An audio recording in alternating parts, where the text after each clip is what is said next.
हजुरले यस्तो गरिसक्नु म चुप लागेँ। सबजना चुप लाग, प्रिन्सिपल अफ मुर्काट्टा आइसकेको छ, त्यस्तो भन्न खोज्नु भएको छ। त्यसैले सबैजना चुप लाग्नुहोस्, सबैजना ध्यान दिएर सुन्नुहोस्। हरेक वर्डमा होइन, हरेक वर्डमा डेफिनेसन आउँछ कि, एकचोटि मिलाएर सुन्नु होला सबजनाले। ओके, मलाई चाहिँ मनपर्ने मान्छे है, त्यसैले मैले प्रिन्सिपल मुर्काट्टा आजको लागि पहिले कुन सुनाऊ, बा सुनाऊ कि अपरिचित पात्र सुनाऊ? पहिला च्याटले डिसाइड गर्छ। च्याट के सुन्ने भन त, च्याट के सुन्ने भन। बा सुन्ने त्यसपछि अपरिचित। ओके, लेट्स गो फर बा। ओके ल, अब मुटु ढुक हुन्छ तपाईँलाई दिएपछि। केही छैन, easy go easy. Okay, go easy. Okay, रोक म पठाएँ एकछिन, यो एक्सेप्ट गर्नु। अलिकति यो चलपल बढिरहेको छ कि लाइभमा मान्छेहरू आइराख्नुहुन्छ होइन। यो म्याचको त्यो पनि भने उतापट्टि सपोर्ट गरिदिनु होला, यतापट्टि पर्दैन। यो म्याचको केही मतलब पनि छैन, तर उतापट्टि गरेर सपोर्ट देखाइदिनुहोस्, किनकि अलिकति चलपल भइरहेको छ कि लाइभमा के भइरहेको छ भनेर अलिकति माथि पठाउँछ। ओके, बा सुनौ पहिला, सुरु गरिदेऊ। गरौँ ल, कविताको शीर्षक चाहिँ बा है। खै कस्तो चलन सजाएको छ यो समाजले, अनि कस्तो मनस्थिति बोकेको छ यो भिडहरूले। हेर न, यहाँ साथ हुनेहरूको लागि अथाह प्रेम छ, अथाह सम्मान छ, तर त्याग गर्नेहरू यसरी हराएका छन् जसरी त्यो कक्षा 1 को कवितामा सियो हराएको थियो। साँच्चै भए तिमी अनि तिम्रो सङ्घर्षहरू त्यो कक्षा 1 को कविताको सियो जस्तै हराएका छन्। तिमीले बगाएका पसिनाहरू त्यो पानी भन्यो जुन पानी बालुवाको पहाडमा बिलाएका छन्। गल्ती तिम्रो होइन बा, आमाको ममता र मायाको पहाडभित्र तिम्रो सङ्घर्ष र त्याग यसरी दबिए जसरी त्यो ठुलो पहाडको मुनि एउटा नदी चुपचाप दबिएको छ।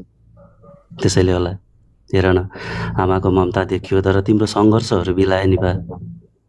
आमाको काख देखियो तर तिमीले ताते गर्दै हिँड्न सिकाएका हातहरू किन देखिएन बा?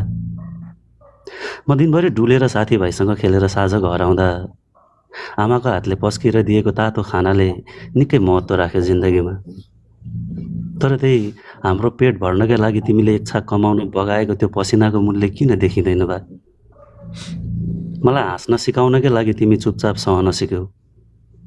मलाई मेरो सपनाको नजिक लिएर जान तिमीले आफ्नै सपनाका पखेटाहरू काटिदियो। त्यो बाँझो खेतमा हलो समाउँदा तिम्रो हातका रेखाहरू पनि त्यही हलोमै छापिएका होला नै बा। भन न बा, त्यो पल्ला घरे ज्योतिषी बा हाम्रो घरको बाटो हुँदै आउँदा खोइ ठुले तेरो हात हेरौँ भन्दा हात देखाउँछौ कि हलो देखाउँछौ तिमी? हामीलाई तातो बनाउन त्यो चिसो मुढा चिर्दा उठेका तिम्रा हातका ठेलाका दाग मेटिए कि उस्तै छन् बा। आमाको पटुकीले पुसेको आँसुको दाग याद रह्यो, तिम्रो हातमा ठेला उठेका थिए कसरी बिर्सिएँ मैले? म लडेर चोट लाग्दा मलाई काखमा राखेर फकाउने आमाको काख याद हुँदा तिमीले काँधमा बोकाएर सिङ्गो गाउँ डुलाएको कसरी बिर्सिए बा मैले?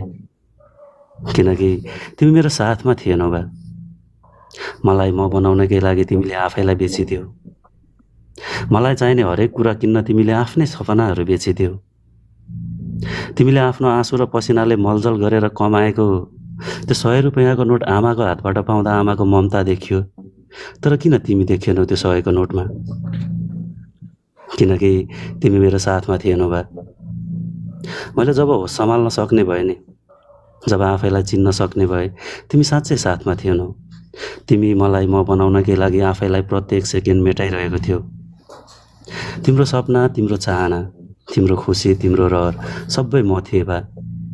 त्यसैले त तिमीले छोरो बनाउनकै लागि छोरोकै साथ त्यागेर सहर बसेका थियौ। यो कस्तो महान त्याग थियो तिम्रो। मेरो ओठ हँसाउन आफ्नै मन रुवायो। मलाई मेरो इच्छा र सपनासँग भेट गराउन तिमीले मबाट नै टाढा भयो। यो कस्तो दूरी हो बा तिम्रो? सायद त्यसैले पनि होला मलाई हुर्काउने आमाको ममता देखियो, आमाको काख भेटियो।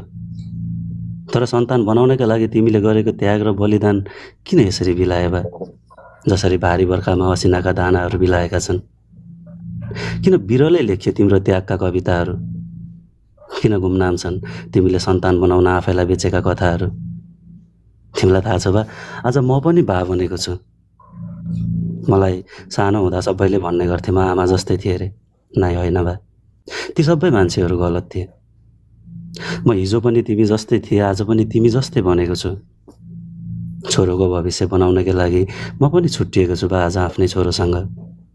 हेर न बा, हिजो तिम्रो काँधमा चढेर गाउँको गल्ली घुम्ने अधिकार गुमाए। आज यही काँधमा छोरालाई राखेर त्यही गाउँको गल्ली घुमाउने रहर बेचिदिएँ। म तिमी जस्तै भने बा। आज पनि मेरो छोरो आमाको काखमा लुटुपुटु गर्दै रमाउँछ रे। म उसकै आमाको मुखबाट उसको कथाहरू सुनेर परदेशमा रमाउँदैछु। तर बा, जन्म दिने आमाले पाउन सक्ने जन्म दिने आमाले पाउन सक्ने माया कर्म दिने बाबालाई किन सौभाग्य भएन? साँच्चै बा, आज तिमी याद आएको छौ। बस म यति भन्छु तिमीलाई, तिमी मुटु दुख्ने गरी याद आएको छौ बा। धन्यवाद दाइ।